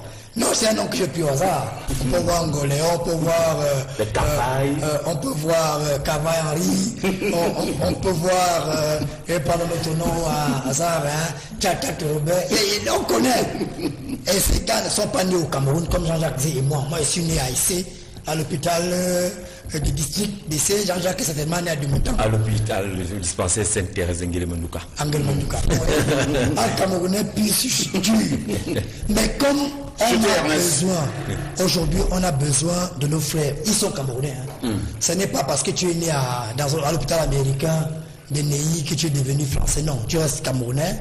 Et je pense qu'on doit pouvoir donner la possibilité à ces gens-là d'être au Cameroun. Très bien. Sinon, un forum sur la diaspora ne servirait à rien. Et pour dire un dernier mot, si tu le permets, sur le forum lui-même, ce qui m'inquiète au Cameroun, c'est que les rencontres comme celles qu'on a eues la semaine dernière au Palais des Congrès, ce sont des actions qui sont non seulement épisodiques, mais qu'il n'y a pas de suivi plus tard. C'est-à-dire que ça va passer comme ça, on va souvent se rappeler qu'il y a eu un forum sur la diaspora et il n'y aura rien. Et je pense, pour terminer définitivement... C'est la 8e fois que tu veux terminer. Pour parler d'un véritable forum de la diaspora, il faut inviter tout le monde. On devait inviter le code. Le code, je dis bien le code. Et n'est-ce pas, vous faites très attention. Je dis que, parfait ici. On devait aussi inviter Njana Semen. Parfait ici. On devait inviter Njana Semen. Je pense... Nouma. Si vous me laissez parler. Non, dis-nous non. Je pense que si on parle de la diaspora, on ne doit pas esquiver certaines personnes. Comme Jana. Mais s'il arrive donc que toi qui es de la diaspora, en arrivant au Cameroun, on se rend compte qu'il y a un mandat d'aller contre toi, on te prend. Mais on ça c'est dans un piège. Chacun fait son travail. Qui a organisé le forum, il me semble que c'est le Mirex, non? Oui, c'est le Mirex à piloter, mais c'est une idée du président de la République. Voilà. Si c'est le Mirex, le Mirex est là pour inviter les gens. Mais Mbagangele lui cherche ses clients. S'il y a l'aéroport, il se rend compte que parmi les membres de la diaspora, il y a un de ses clients, il les récupère. Ça, et il a au ministre d'État, donc c'est comme ça. Mais je pense qu'on aurait dû les inviter. Ce qui est sûr, même si on organise ce genre de forum, c'était d'ailleurs le cas, et quand on adresse une invitation à Jana Semen, il va regarder, il dit les gars, s'il blague avec moi.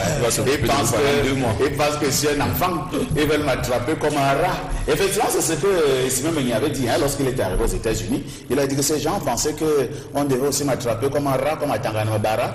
Ils se sont trompés. Ok, Francis Bonga. Élargissons le débat. C'est vrai qu'il y a un certain nombre de barrières par rapport à cette histoire de double nationalité.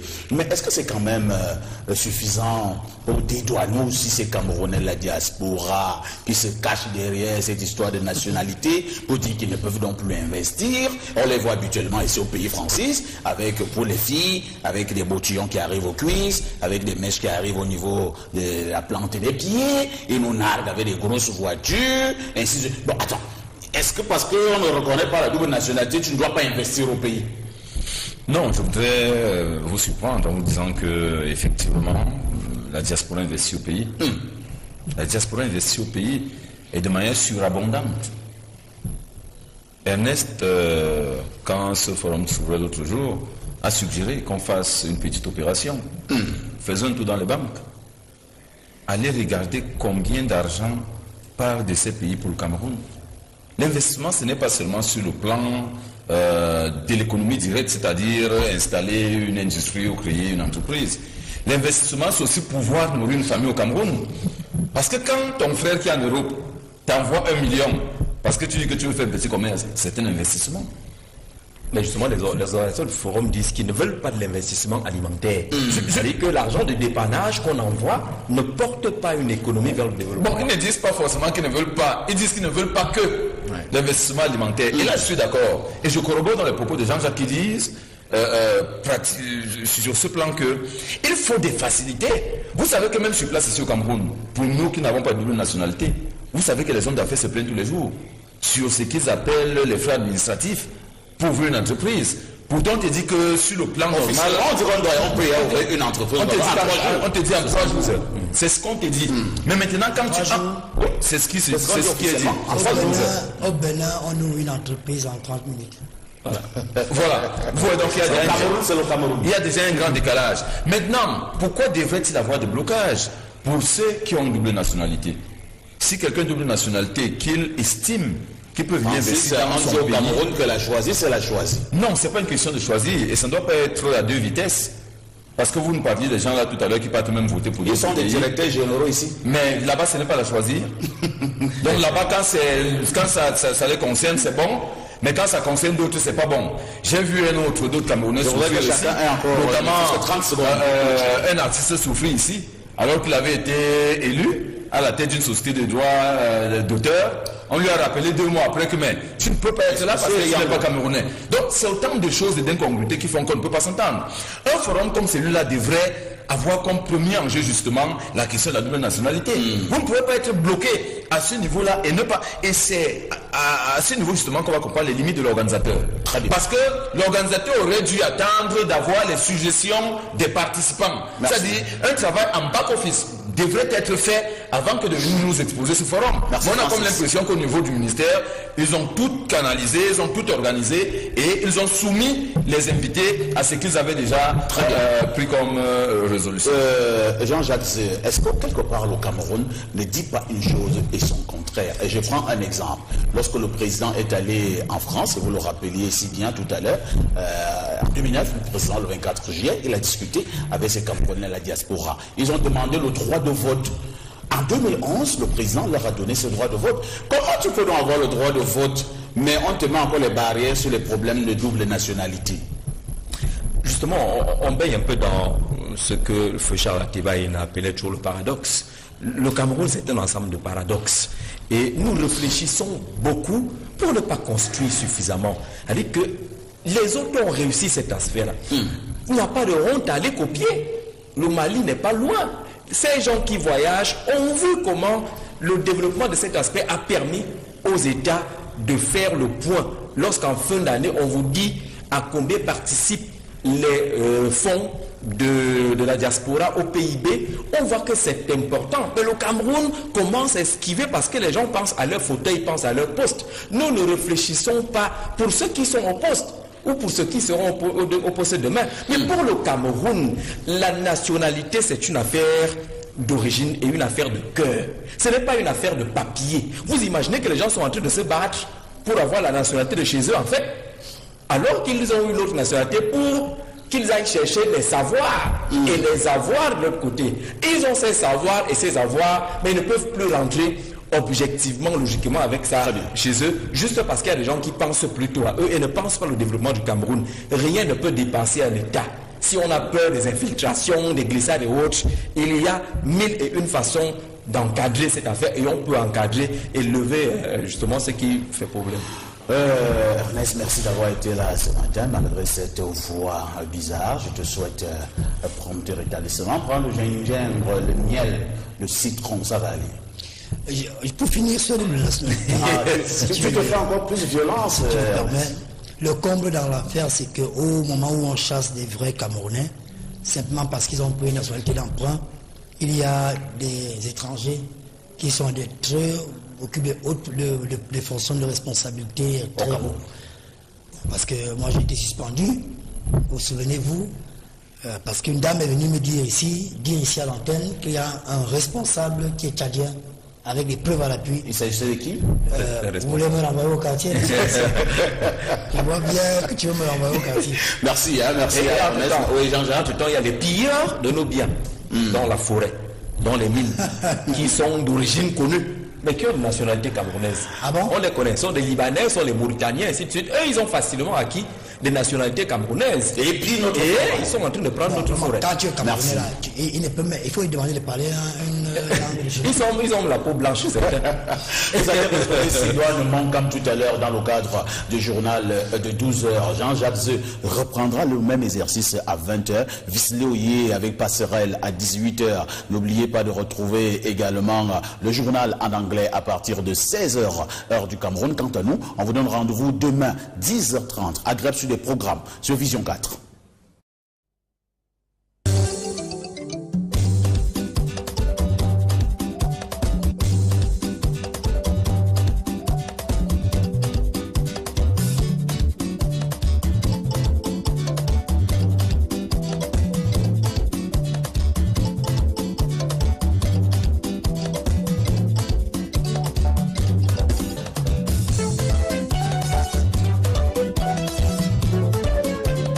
Parce qu'il y a beaucoup de complaisance autour de la communication de cet événement. J'ai des amis qui ont travaillé là-dedans, je les observais souvent à la télé, mais j'estime que pour le calibre de petits pays, il fallait un peu plus en matière de communication. Il y a l'aura des communicateurs, il y a la notoriété des communicateurs, il y a la qualité de la communication. Ça doit être pris en compte pour rester justement le numéro 1. Ce numéro 1 doit être entouré par les numéros 1 aussi en matière de communication. Merci, Jean-Jacques.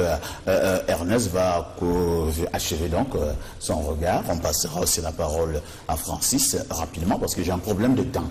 Moi, je pense que contrairement à Jean-Jacques, petit pays reste égal à lui-même. Moi, j'étais au concert, j'étais avec des amis.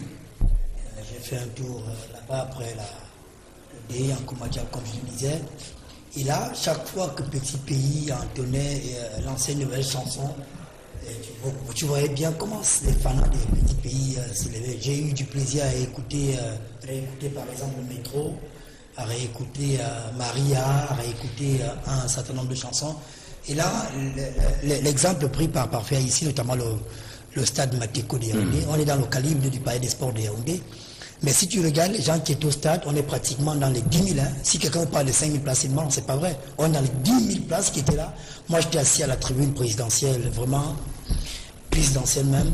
Mais ceux qui étaient sous la tribune présidentielle, c'était plein pratiquement là-bas. Et au niveau de la communication, je suis entièrement d'accord avec Jean-Jacques. Voyez-vous, moi, j'étais également au concert de Boba. Et là, on a vu comment Pete Bacardi et toute l'équipe qui l'accompagnait, c'était le matraquage à travers Facebook, à travers Instagram, à travers les médias classiques, la radio, la télé, la presse écrite, mais également les médias internationaux, comme Trace Africa qui a accompagné le concert.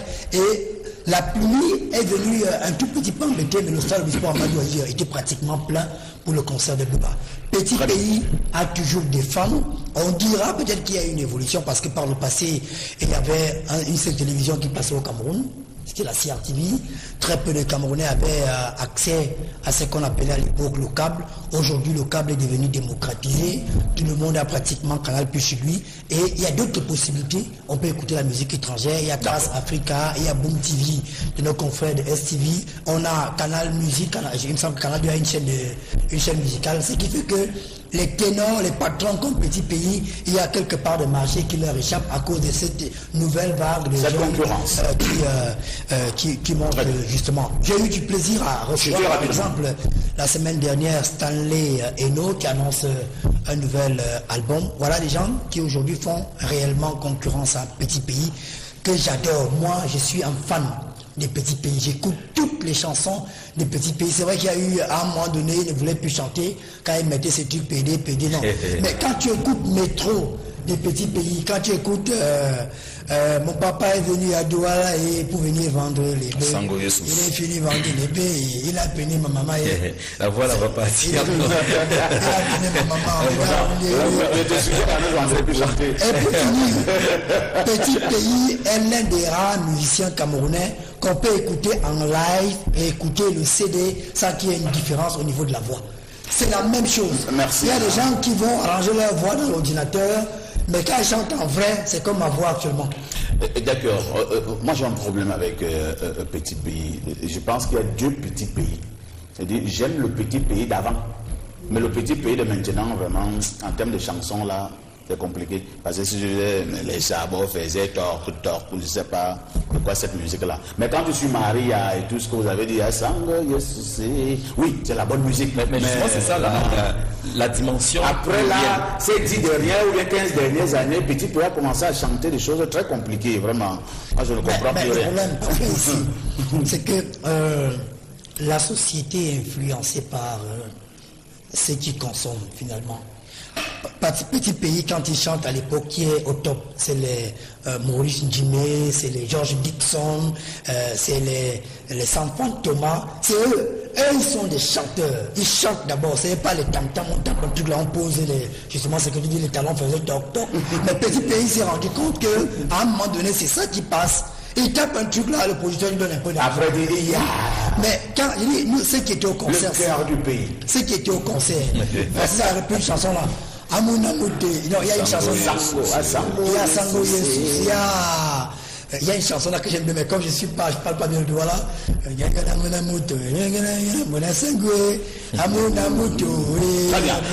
Excellent.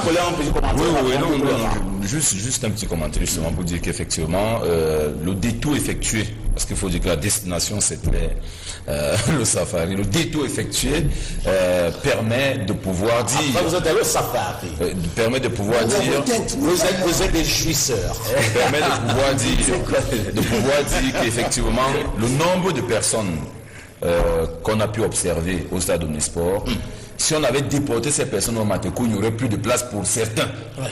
Donc c'est pour dire que si Petit Pays était resté dans sa logique du passé, c'est-à-dire aller faire le concert au Mateko, il aurait perdu beaucoup d'argent. Parce que dites-vous que ce n'était pas seulement 1000 francs, il y avait 5 000, il y avait 10 000 à payer. Donc, sur le plan de la popularité, on a envie de dire que Petit Pays a gardé ses fans. Ça, il faut pouvoir le dire. Mais maintenant, est-ce qu'il n'a pas eu l'impression qu'il a eu d'autres fans entre-temps? Peut-être c'est soldats, parce que au niveau du terrain, les gars du BIR ne vont pas me démentir, le lieutenant-colonel Kouene était ce qu'on appelle au quartier un sac de fort. C'est-à-dire que sur le terrain, là, ne le teste pas. Mais en même temps, il maîtrisait la communication et la sensibilisation. Ce que nous venons de dire est essentiel. Nous allons marquer une touche pause. La publicité du côté de la régie et on reviendra pour la suite de votre programme.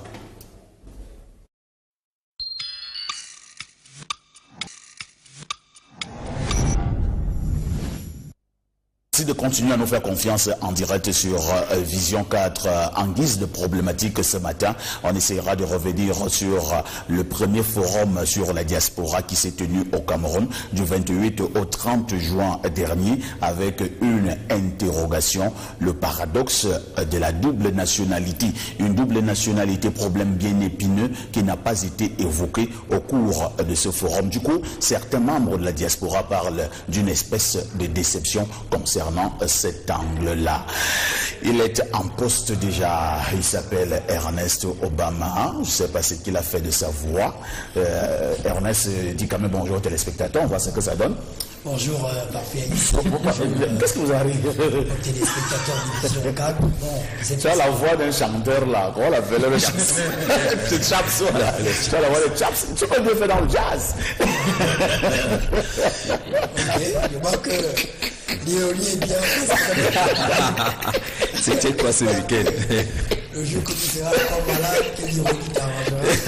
Je n'aurais pas dû être là ce matin parce que je ne me sens pas bien, ma gorge. Trop de whisky. Complètement. Vous ne buvez pas, j'ai oublié. Elle est en détérioration assez avancée. J'espère qu'elle va recoller les morceaux. C'est pas le whisky, c'est tout mélangé avec la grippe. Et puis. Le ginger. On était au Day le week-end dernier à Benguela. Après le Day, on est allé au concert de Petit Pays. Bon, et je n'étais pas couvert. Donc, mais ce concert-là, on parlait d'échecs. Bon, je ne sais pas, je ne suis pas dans le domaine culturel pour parler d'échecs, mais j'ai vu un beau monde au stade. Si le concert avait eu lieu au Palais des Sports de Yaoundé, on aurait eu un plein d'œuvres. Mais maintenant, Petit Pays a pris le risque d'aller au stade du sport Amadou Aïdji. Cela signifie que Petit Pays n'arrive plus à remplir le stade. Je ne sais pas si Petit Pays n'arrive plus à remplir le stade, mais je pense plutôt qu'il y a peut-être la communication qu'on peut questionner. A-t-elle commencé à temps? C'est vrai que les sports étaient régulièrement diffusés sur nos antennes. Et il y a un autre point que Petit Pays. Vous savez, chez nous en journalisme, on parle de la sociologie des médias. Quand votre concert, la date du concert doit tenir compte du contexte. si vous placez votre concert 5 ou 10 jours après les salaires, le fiasco est prévisible. Ah oui. C'est-à-dire qu'il faut savoir placer le concert quand vous êtes au Cameroun. Il faut le placer entre le 18 et le 23. C'était justement 18 le 23. Les gens ne touchent pas encore. C'est à cette période qu'on touche. Non, les fournisseurs tu à partir du 25. Et donc, c'est l'intervalle. Il faut bien choisir l'intervalle. Et même, vous verrez qu'à Yaoundé, à partir du 28, il n'y a plus d'embouteillage. Mais du 18 au 26, il y a l'embouteillage à Yaoundé. Parce que les voitures qui sont régulièrement garées, on a mis un peu de carburant, les 10 000. Mais 5 jours après, c'est... Je pense qu'il y a aussi l'aspect des vacances. Vous parlez toujours du contexte. Ouais. À la fin du mois de juin, les gens sont préoccupés par l'envoi des enfants en vacances. Les résultats ne sont pas encore connus, et ainsi de suite. Les gens sont encore très tendus. Et je pense également qu'il y avait beaucoup d'événements parallèles ce week-end. Mais si on est effectivement à 5000 places, le choix du site également est un problème. Avec 5000 places, on fait le plein du palais des sports, et c'est nettement mieux que d'aller tenter l'aventure sur 40 000 places au stade Amadou Ahidjo. Je pense que c'est un problème. Et est-ce qu'à un moment donné, voilà, je voulais parler de cette époque. Moi, je pense qu'on va laisser la langue de bois. J'ai l'impression que petit pays n'attire plus le monde. Non, vous allez pas. Petit pays n'attire plus suffisamment le monde. Moi, je me rappelle du petit pays dans les années 90, 95, 2000, au Mateko, à Yaoundé, lorsque le concert des petits pays était annoncé, c'était comme ce qu'on appelle en Europe à guichet fermé. C'est-à-dire que les gens qui étaient dehors, qui avaient pourtant leur billet, ne pouvaient plus entrer parce qu'à l'intérieur, c'était il y a le plein d'œufs. Est-ce que c'est encore le même petit pays en 2017? Oui, pour avoir vu petit pays à Fomaric, pour avoir vu petit pays dans d'autres espaces, je pense qu'il reste encore petit pays. Mais vous vous souvenez justement qu'à cette époque aussi, il n'y avait pas les tickets de 5 000 ou de 10 000. Au Mateko, c'était 1000 francs. Colo. Tout le monde dedans, et c'était plein. Or, au stade Amadou Ahidjo, on a commencé à faire les places VIP, super VIP de 5 ou de 10 000 francs. Je suis sûr que sur le plan comptable, ils n'ont peut-être pas perdu grand-chose. Parce que si on a 5 000 personnes et que plus de la moitié de ces personnes ont payé les tickets de 5 ou de 10 000, c'est comme si on avait un plein de 1000 francs.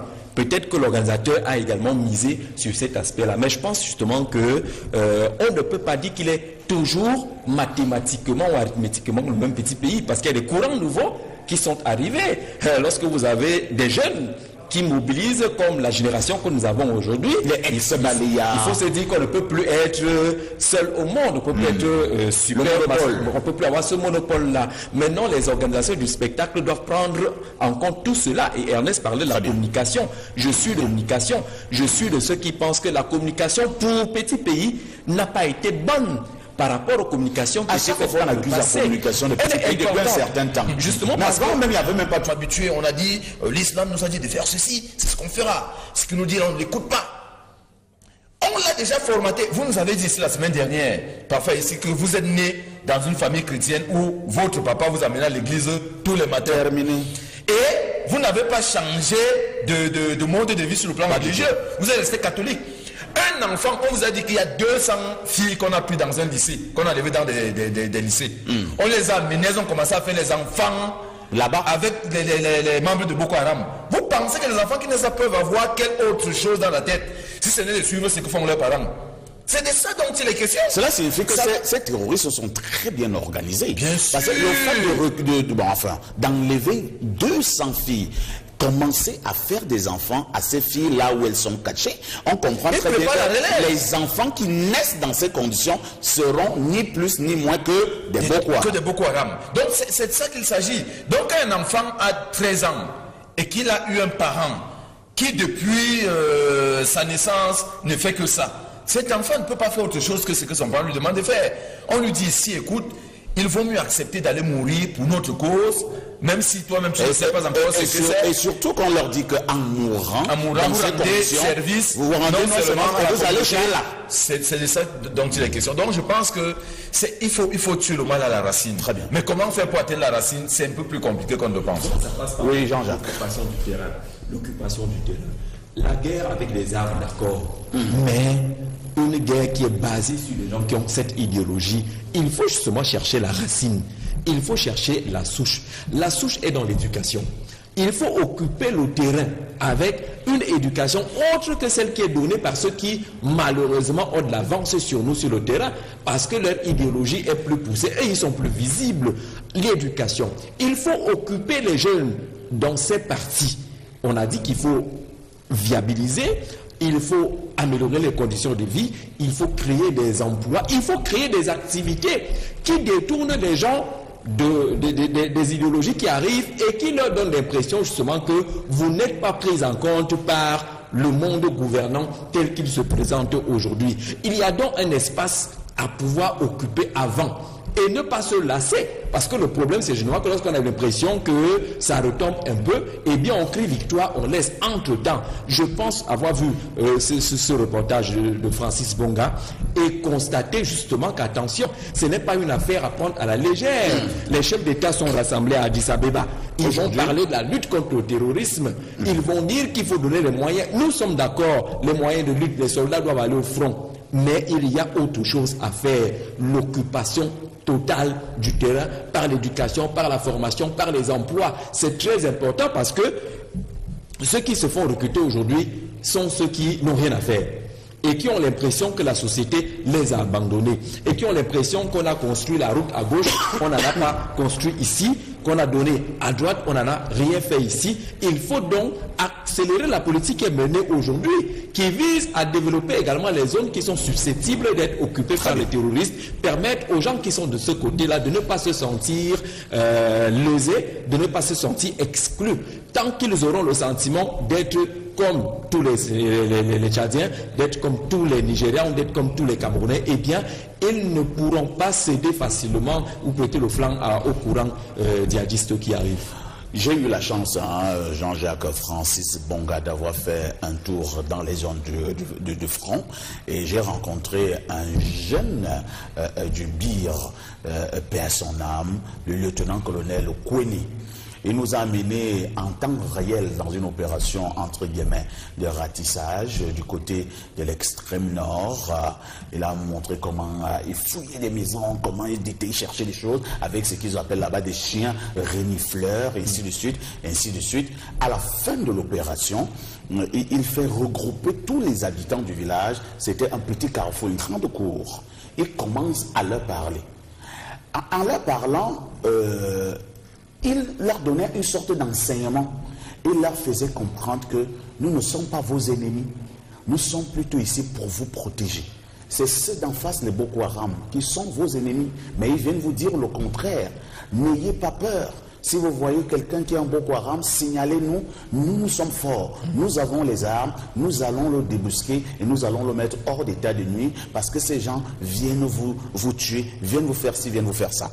À la fin de son speech qui avait duré pratiquement une quinzaine de minutes, il parlait et il avait un traducteur. Je l'appelle, je lui dis, Bertrand, à l'époque il était commandant, il dit, mon commandant, pourquoi vous prenez tout ce temps à parler à ces gens et tout ça? Il a commencé à rire. Il m'a dit, mon frère, la guerre c'est à deux niveaux. Il y a le premier niveau, justement, c'est la sensibilisation. Parce qu'il m'a dit que les Boko Haram, eux, ils font ce qu'il fait là. Oui, c'est-à-dire qu'il vient auprès des populations, il leur parle, il cherche à les convaincre. Et il dit que les Boko Haram font plutôt comprendre à ces populations que ils sont les gens du BIR, qui sont les mauvais, qui sont des tueurs. Et il me dit que par moment, les populations acceptent. Et il dit, si nous, on ne leur dit rien, ils risqueraient de croire que c'est Boko Haram qui a raison. J'ai commencé à regarder le lieutenant Koueni attentivement. Je me suis rendu compte que non seulement c'était un excellent et terrible. Nous sommes lundi 3 juillet 2017 au Cameroun. Mesdames, Messieurs, bonjour et merci de continuer à nous faire confiance en direct sur Vision 4. Il s'agit naturellement de la télévision africaine. À partir de Yaoundé, nous émettons de lundi à lundi, 24 heures sur 24. Votre programme Tour d'Horizon passe tous les jours de lundi à vendredi, 11h, 10h30, 11h52, heure du Cameroun. C'est presque les 90 minutes les les plus intenses en télévision au Cameroun. C'est le premier arrêt de cette semaine pour ce qui est de votre émission Tour d'horizon, une affaire des dinosaures de l'information. Vos rubriques sont restées intactes. Vous aurez une histoire épique comme d'habitude et bien épicée. Tout à l'heure, exclusivité de Francis Bertrand Bonga. On espère avoir Martial Owana ce matin dans le cadre de sa revue de la presse. On aura également Ernest Obama pour ses commentaires, mais également pour ses analyses. Parce que vous regardez Vision 4, vous êtes des téléspectateurs privilégiés. Francis Bonga, bonjour. Bonjour Parfait, bonjour à Jean-Jacques Zé, bonjour également à Ernest Obama. Je voudrais ce matin dire un bonjour sympathique à tous les téléspectateurs de Vision 4, notamment les plus fidèles. Je voudrais particulièrement faire une fleur ce matin à des jeunes qui ont été ordonnés prêtres ce week-end.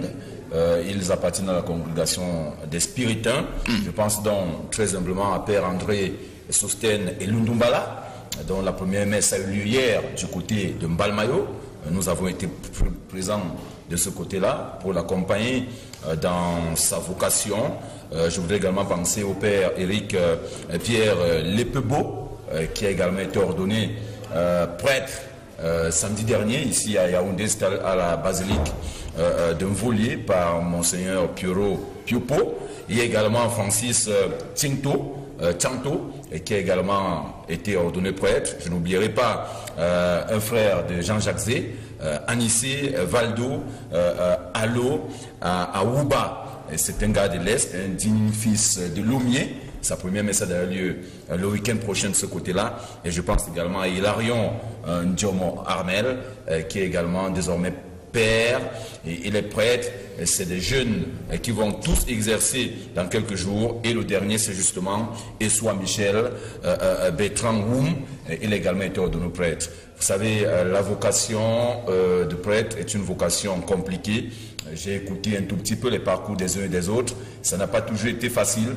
J'ai particulièrement été marqué par un qui, au moment où il était ordonné prêtre, se souvenait qu'il a perdu son père la semaine dernière, donc on a enterré son père samedi, et 7 jours après, il est ordonné prêtre. Donc, je voudrais m'associer à toute la communauté des chrétiens de notre pays pour adresser mes vives félicitations à ces jeunes qui ont choisi le sacerdoce. Bien des choses donc à ces jeunes qui ont choisi le sacerdoce. Ils sont donc devenus des hommes de Dieu.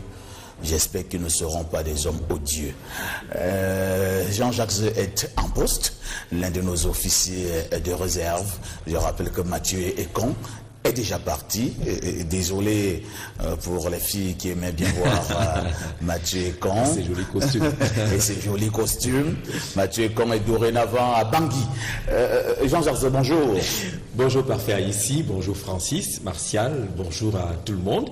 Je voudrais particulièrement dire bonjour également, pour rester dans le même sens que Francis, saluer tous les chrétiens du diocèse de Yokadouma, le diocèse de Yokadouma qui est en pleine festivité, marquant le 25e anniversaire de la création de ce diocèse.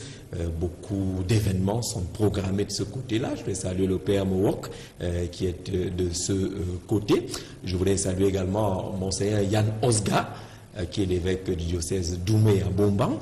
Je vous souhaite beaucoup de courage. Il est un fils déjà du soleil levant. Il dit avoir fait toutes les routes du Oyon à pied, sauf une, et il connaît village après village. Cette pastorale, la proximité, à mon avis, porte des fruits et des résultats. Je voulais saluer en tout cas tous ces hommes d'église, serviteurs de Dieu. Jean-Jacques, on en parlait tout à l'heure en off. Je préfère donc qu'on en parle devant les caméras. Et c'est vous qui êtes en train d'attirer mon attention. De plus en plus, on reparle des attaques de manière frontale du côté de l'extrême nord, des attaques de Boko Haram, associées également à ces kamikazes. Finalement, qu'est-ce qui ne va plus du côté de l'extrême nord? Boko Haram reviendrait-il en force? Je crois que Boko Haram est toujours là. Ce qui est dommage, c'est que ça fait beaucoup de victimes, notamment les jeunes filles kamikazes. Ceux qui lisent l'actualité se rendent compte que ce sont les jeunes filles qui meurent, qui se font exploser dans cette affaire. Il y a donc un problème, au-delà de ce qu'on peut compter les morts, même si on n'aime pas beaucoup les compter, dans l'encadrement familial. Ces jeunes filles viennent d'où pour qu'elles soient recrutées par Boko Haram, qu'elles soient formées, parce que pour être kamikaze, ça ne se forme, on ne se forme pas en un jour. C'est une idéologie. J'ai vu un reportage sur une télévision française qui montre comment on lance des appels aux djihadistes, ainsi de suite. Pour atteindre ce niveau, c'est une formation profonde. Alors, que se passe-t-il avec l'encadrement de la jeune fille? Comment se fait-il que les jeunes filles puissent se retrouver aussi nombreuses au front, prêtes à aller mourir, comme on le voit dans l'extrême nord? Je pense qu'il y a un niveau de responsabilité de ce côté. La société doit être vigilante. Elle doit se regarder dans le miroir, estimer et regarder pour observer qu'il y a quelque chose qui ne va pas et doit avoir un relâchement quelque part au point où on se retrouve justement avec ces kamikazes qui se recrutent dans la jeune gente féminine. Il y a un problème. On peut également se dire que s'il y a tant d'attaques, parce que le quotidien, le jour, fait par exemple le point du nombre de morts enregistrés pour le mois de juin seulement, on se rend compte peut-être qu'on ne fait plus, on n'ouvre plus les journaux avec ces morts-là, comme il y a le cas, c'était le cas de cela 1 ou 2 ans, mais il y a un intérêt lorsqu'on lit les chiffres, les statistiques, pour constater justement qu'attention, l'ennemi ne dort pas. L'ennemi ne dort même jamais.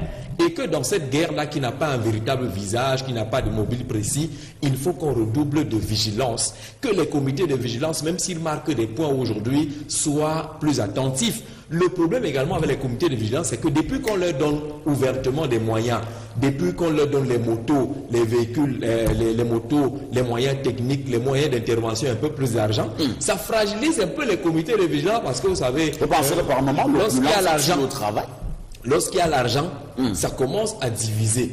Si l'argent n'est pas bien distribué, il commence à avoir un problème. Et ces comités de vigilance, les batailles en interne fragilisent les comités de vigilance et l'ennemi profite de ces failles-là pour y intégrer. Vous savez que lorsque vous lisez la presse, vous vous rendez compte justement qu'il y a beaucoup de plaintes qui viennent également des comités de vigilance, qui viennent aussi de certains hommes en tenue qui ont des problèmes avec les primes et ainsi de suite. Plus on entend ce genre de casserole, même si on parle de cas d'indiscipline aujourd'hui, plus on entend ce genre de choses, plus ça favorise également le développement de l'ennemi. Je pense que on doit faire attention.